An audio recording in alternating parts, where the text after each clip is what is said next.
이성호는 68이었습니다. 서울 외곽의 오래된 아파트 12층에 혼자 살고 있었지요. 창문 밖으로는 회색 건물들이 줄지어 보였습니다. 햇빛은 오후 3시쯤 거실 바닥을 길게 가로질렀습니다. 그 빛은 늘 같은 자리에서 멈춰 서는 듯 보였어요. 집안은 조용했습니다. 냉장고 돌아가는 소리와 벽시계 초침 소리만 또렷했지요.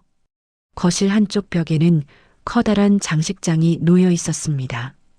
유리문 안에는 해외 출장 때 사온 기념품들이 줄지어 서 있었어요. 작은 에펠탑 모형, 금빛 찻잔, 오래된 명함집이 먼지를 뒤집어 쓴 채 빛을 잃고 있었습니다. 그 앞에 서면 그는 잠시 숨을 고르곤 했지요. 무언가를 바라본다기보다 지나간 시간을 더듬는 표정이었습니다. 이성호는 한때 무역회사를 운영했었습니다. 젊은 시절 그는 늘 공항에 있었습니다. 비행기 표와 계약서, 환율표와 전화벨 속에서 살았지요. 사람들은 그를 성공한 사업가라고 불렀습니다. 그는 늘 정장을 입고 다녔고 구두는 반짝였어요. 악수는 단단했고 말수는 적었습니다. 결정은 빠르고 후회는 늦었지요. 지금의 그는 다소 달라 보였습니다.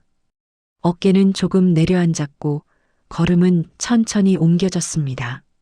눈가에는 깊은 주름이 생겼습니다. 그러나 표정은 예전보다 부드러웠습니다. 누군가를 설득하려는 긴장이 사라졌기 때문이었지요. 그의 하루는 일정했습니다. 아침 6시에 눈을 떴습니다. 주전자에 물을 올리고 보리차를 끓였어요. 신문을 펼쳐 들었지만 끝까지 읽는 날은 드물었습니다. 정오가 되면 간단히 점심을 먹었습니다.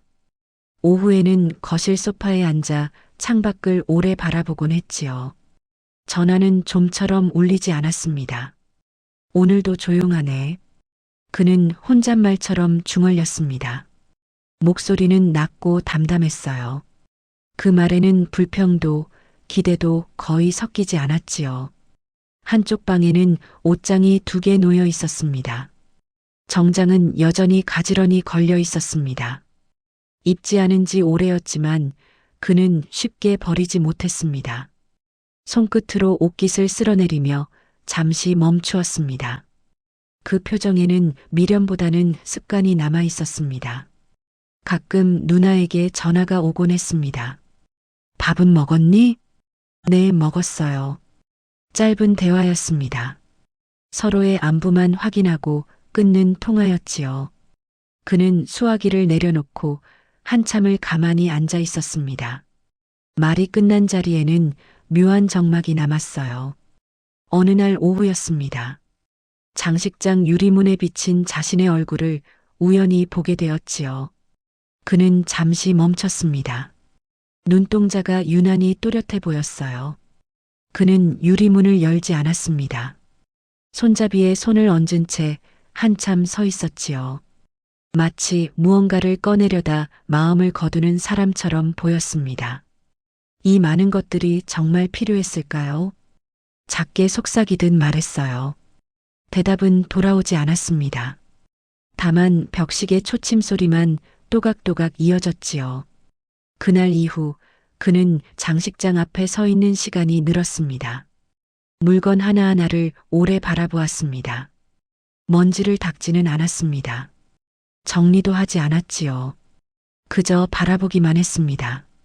무언가를 시작하기 전에 고요처럼 보였습니다. 해가 서쪽으로 기울 무렵 거실 바닥의 빛이 천천히 사라졌습니다. 창밖의 건물들은 점점 어두워졌습니다. 그는 불을 켜지 않고 잠시 더 앉아 있었습니다. 얼굴에는 알 수 없는 생각이 스쳐 지나갔지요. 슬픔도 아니고 기쁨도 아니었습니다. 다만 오래 묵은 질문이 떠오르는 표정이었습니다. 그의 시선은 다시 장식장으로 향했습니다. 유리문 너머의 물건들이 희미하게 비쳤습니다. 마치 다른 사람의 집을 바라보는 듯한 눈빛이었지요. 그는 천천히 숨을 들이마셨습니다. 그리고 아주 작게 고개를 끄덕였습니다. 무언가가 시작될 듯한 오후였습니다. 아직 아무 일도 일어나지 않았습니다. 그러나 그의 마음 어딘가에서 오래 잠들어 있던 시간이 조용히 움직이고 있었지요. 며칠이 지났습니다. 이성우는 여전히 장식장 앞에 서는 시간이 길었습니다. 손을 뻗었다가 거두는 동작이 반복되었지요. 거실의 공기는 여전히 고요했지만 그의 마음속에는 작은 움직임이 생겨나고 있었습니다. 정리해야겠다는 생각이 머릿속을 맴돌았습니다. 그러나 몸은 쉽게 따라주지 않았습니다. 어느 아침이었습니다. 그는 평소보다 일찍 일어났습니다. 창문을 열어 환기를 시켰습니다. 차가운 공기가 방 안으로 들어왔지요. 그는 옷장 문을 열었습니다. 정장들이 가지런히 걸려 있었습니다. 옷걸이 간격은 정확했고 먼지도 거의 없었습니다. 그 정갈함이 오히려 마음을 무겁게 했습니다. 그는 한 벌을 꺼냈습니다. 손끝으로 소매를 쓸어내렸습니다. 주머니 안쪽에 손을 넣어 보았습니다. 명함 한 장이 접힌 채 들어 있었습니다. 오래전 거래처 이름이 희미하게 적혀 있었지요. 그는 한참 그 종이를 바라보았습니다. 버리면 쉬울 것 같았습니다. 그러나 손이 떨어지지 않았습니다. 이걸 왜 아직도 가지고 있었을까요? 혼잣말이 낮게 흘렀습니다. 대답은 없었습니다. 시계 초침만 일정하게 움직였지요. 그날 오후 누나에게서 전화가 왔습니다. 그는 잠시 망설이다가 전화를 받았습니다. 성우야, 요즘 뭐하고 지내니? 그냥 집에 있어요. 밖에도 좀 나가. 집에만 있으면 더 답답해. 네, 그래야지요. 옷도 좀 정리하고, 안 입는 건 버려. 내 생각은 하고 있어요.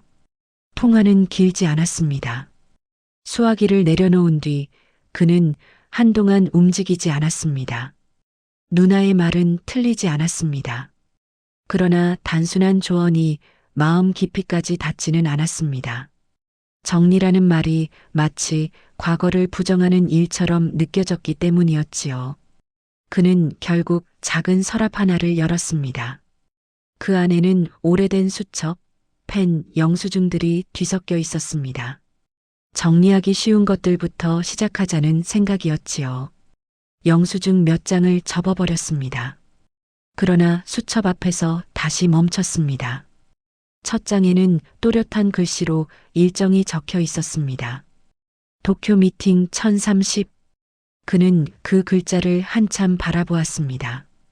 젊은 시절의 자신이 그 안에 남아있는 듯 했지요. 그의 표정이 굳어졌습니다. 손이 다시 멈췄습니다. 정리는 물건의 문제가 아니었습니다. 시간의 문제였지요. 버린다는 것은 지나간 자신을 인정하는 일과 같았습니다. 그날 저녁 그는 소파에 앉아 텔레비전을 켰습니다. 화면에서는 여행 프로그램이 흘러나왔습니다. 공항 장면이 지나갔습니다. 그는 리모컨을 내려놓았습니다. 눈빛이 잠시 흔들렸습니다. 나는 아직 거기 서 있는 걸까요? 작게 중얼렸습니다. 자신에게 묻는 질문이었지요. 다음 날 그는 다시 옷장 앞에 섰습니다. 정장을 두 벌 꺼내 침대 위에 올려놓았습니다. 하나는 남기고 하나는 정리하기로 마음먹었습니다. 그러나 결정은 오래 걸렸습니다. 두 옷의 차이는 거의 없었습니다. 결국 그는 다시 옷걸이에 걸어두었습니다. 스스로에게 미안한 표정이었습니다. 정리는 생각보다 어려웠습니다.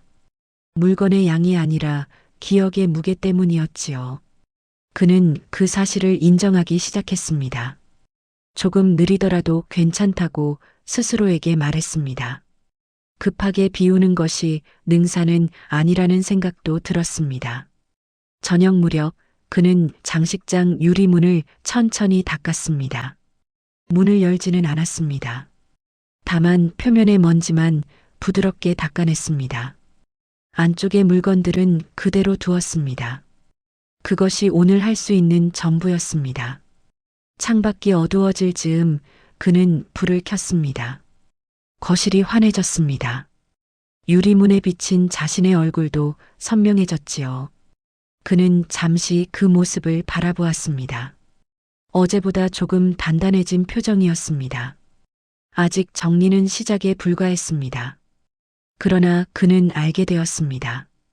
비움은 한 번에 끝나는 일이 아니라는 것을요. 조금씩 들여다보고 조금씩 놓는 과정이라는 것을요. 그는 깊게 숨을 들이마셨습니다. 그리고 작게 고개를 끄덕였습니다.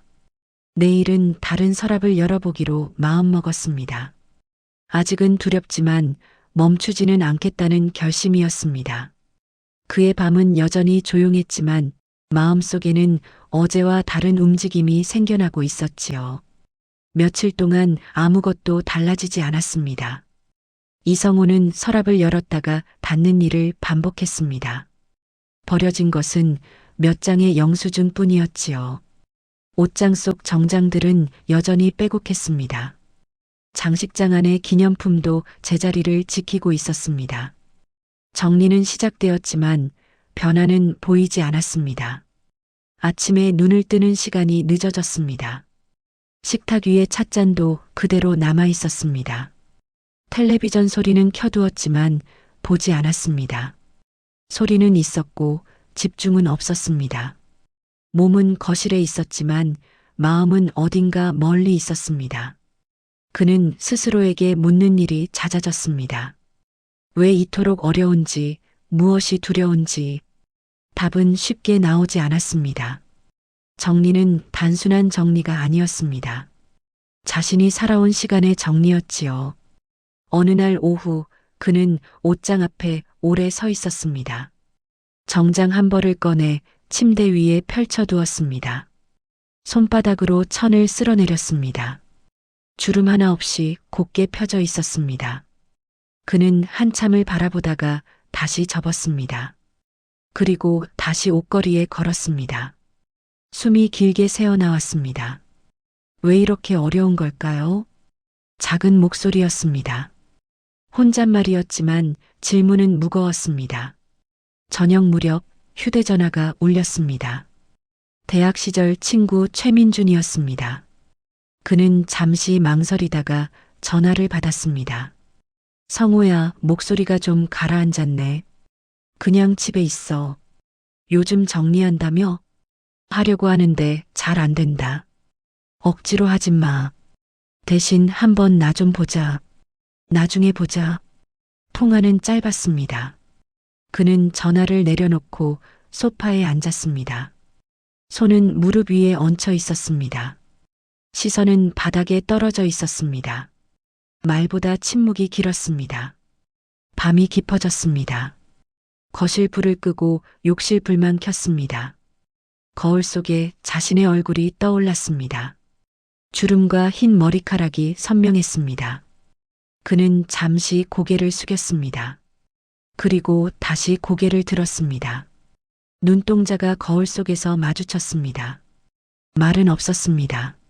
숨소리만 들렸습니다. 그는 시선을 피하지 않았습니다. 눈동자만 바라보았습니다. 시간이 길게 늘어졌습니다. 초침 소리가 멀리서 들리는 듯 했습니다. 그는 알 수 없는 감정에 잠겼습니다. 후회도 아니고 슬픔도 아니었습니다. 그저 오래된 피로가 천천히 떠오르는 느낌이었지요. 손이 세면대 가장자리를 잡았습니다. 힘이 들어갔습니다. 그러다 이내 풀렸습니다. 나는 아직 끝난 건 아니지. 작게 중얼렸습니다. 확신은 아니었습니다. 그러나 부정도 아니었습니다. 그 문장은 질문에 가까웠습니다. 그는 거울을 다시 보았습니다. 눈동자 속에 작은 빛이 있었습니다. 젊은 시절의 자신을 떠올리게 하는 빛이었지요. 성공도 실패도 아닌 시작하던 날의 표정과 비슷했습니다. 그는 잠시 숨을 고르고 고개를 끄덕였습니다. 거실로 돌아와 창문을 열었습니다. 밤 공기가 들어왔습니다. 멀리서 버스 지나가는 소리가 들렸습니다. 도시는 여전히 움직이고 있었습니다. 자신만 멈춰 서 있었다는 생각이 스쳤습니다. 그는 장식장 앞에 섰습니다. 유리문에 비친 자신의 눈을 다시 보았습니다. 손을 손잡이에 얹었습니다. 이번에도 문을 열지는 않았습니다. 그러나 손을 떼지도 않았습니다. 잠시 그대로 있었습니다. 오늘도 아무것도 버리지 못했습니다. 하지만 그는 한 가지를 알아차렸습니다. 자신이 두려워하는 것은 물건이 아니라 변화 이후의 자신이라는 사실이었습니다. 그 사실을 인정하는데 시간이 걸렸지요. 불을 끄기 전 그는 깊게 숨을 들이마셨습니다. 내일은 다른 방식으로 해보기로 마음먹었습니다. 혼자서는 어렵다는 것도 인정했습니다. 누군가의 말 한마디가 필요할지 모른다는 생각도 들었습니다. 방안이 어두워졌습니다. 그러나 그의 눈빛은 조금 달라져 있었습니다. 절망 속에서도 아주 작은 틈이 생겼습니다. 그 틈으로 공기가 들어오는 느낌이었습니다. 아직 방법은 보이지 않았습니다. 하지만 질문은 분명해졌습니다. 이 위기를 어떻게 넘어설 것인가? 그는 그 문장을 마음속에 남긴 채 불을 껐습니다. 다음 날 아침이었습니다. 이성호는 평소보다 일찍 눈을 떴습니다.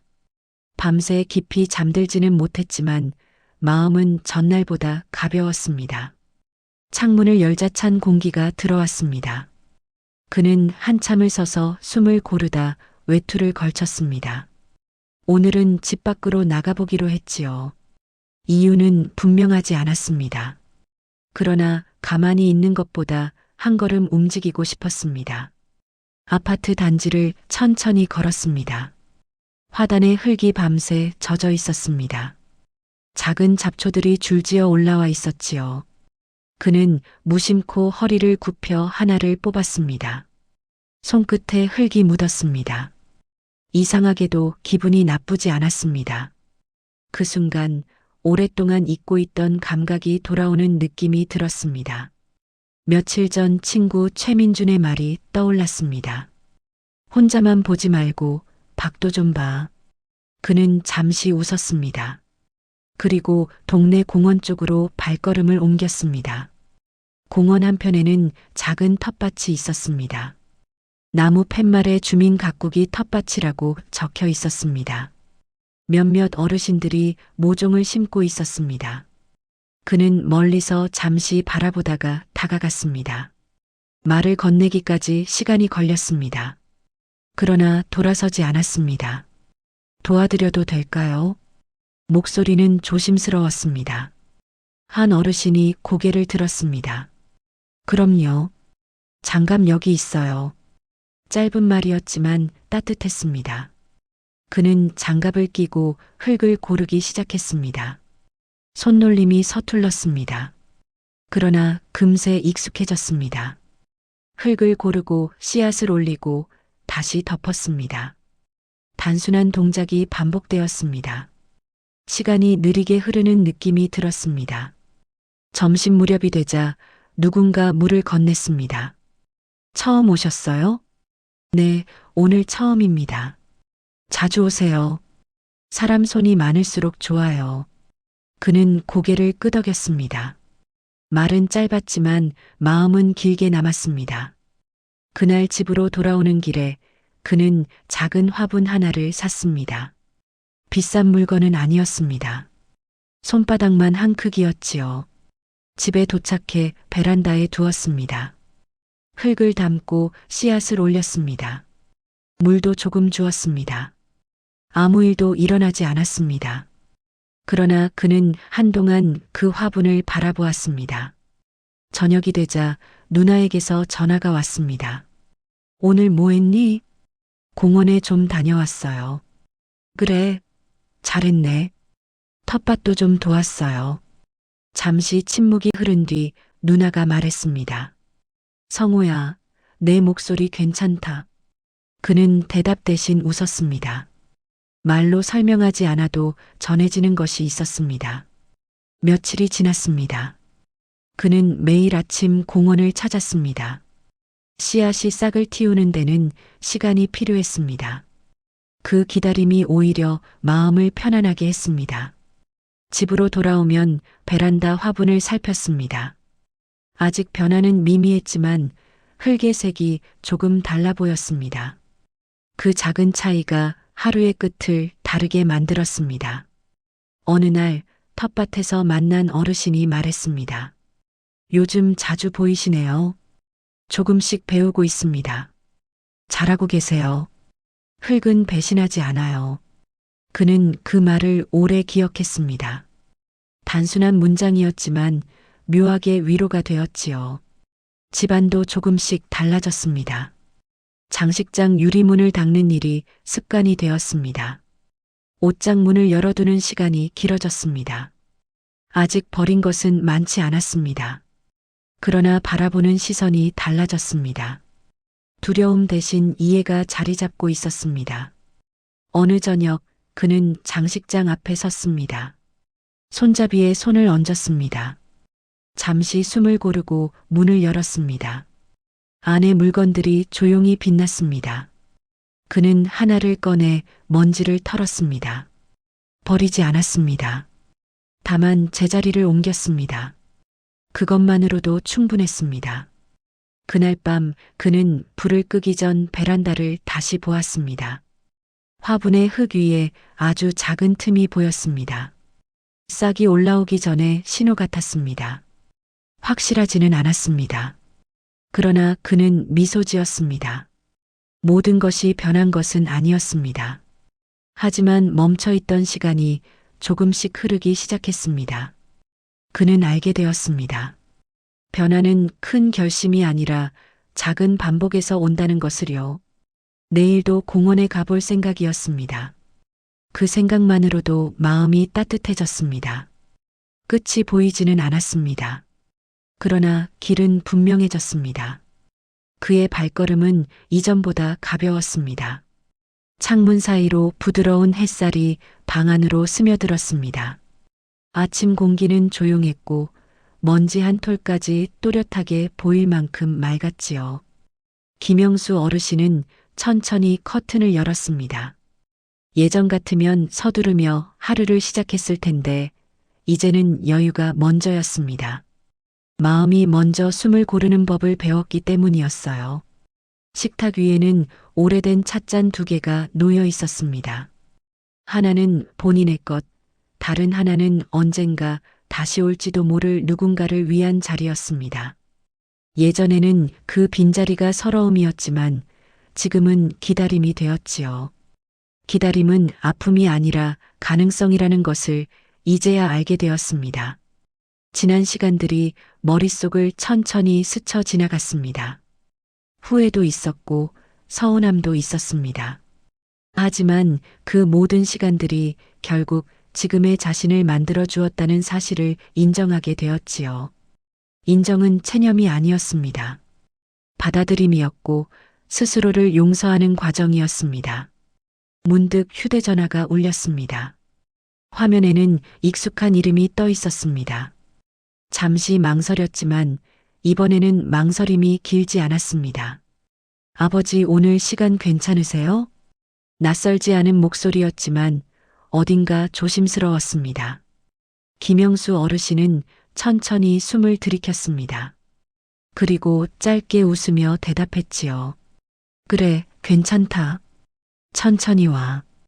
그 한마디에는 원망도 계산도 없었습니다. 그저 지금의 마음만 담겨 있었습니다. 예전 같았으면 쏟아냈을 말들이 있었겠지만 이제는 침묵이 더 많은 것을 말해 주었습니다. 정우가 조금 지나 현관문이 열렸습니다. 어색한 발걸음, 그러나 돌아온 발걸음이었습니다. 두 사람은 한동안 아무 말도 하지 않았습니다. 대신 서로의 눈을 바라보았지요. 세월이 만든 주름과 미안함, 그리고 안도감이 동시에 담긴 눈빛이었습니다. 미안해요, 아버지. 작은 목소리였지만 충분했습니다. 김영수 어르신은 고개를 저었습니다. 괜찮다. 나도 잘못했다. 짧은 문장이었지만 그 안에는 수십 년의 무게가 풀어져 있었습니다. 누가 옳았는지는 중요하지 않았습니다. 서로가 아직 여기 있다는 사실이 더 중요했지요. 오후의 햇살이 거실을 가득 채웠습니다. 두 사람은 나란히 앉아 차를 마셨습니다. 대화는 많지 않았지만 공기는 따뜻했습니다. 예전처럼 완벽하지는 않았지만 지금의 이 평온이 더 진짜 같았습니다. 저녁이 되어 혼자가 되었을 때도 마음은 고요했습니다. 외로움이 완전히 사라진 것은 아니었지만 두렵지 않았습니다. 삶이란 결국 이어지는 것임을 알게 되었기 때문이었습니다. 창밖에 불빛들이 하나둘 켜졌습니다. 김영수 어르신은 작은 미소를 지었습니다. 과거는 추억이 되었고 현재는 안식이 되었으며 미래는 다시 기대가 되었지요. 내일도 괜찮겠지. 혼잣말처럼 내뱉은 말이었지만 그 속에는 확신이 담겨 있었습니다. 삶은 거창한 변화가 아니라 작은 이해에서 다시 시작된다는 것, 그리고 늦었다고 생각한 순간이 사실은 가장 알맞은 때일 수 있다는 것. 그 깨달음이 오늘의 하루를 단단하게 만들었습니다. 밤이 깊어갔지만 마음은 밝았습니다. 끝이 아니라 이어짐이라는 것을 알게 된 하루였지요. 그리고 그 여운은 조용히 그러나 오래 남아있을 것이었습니다.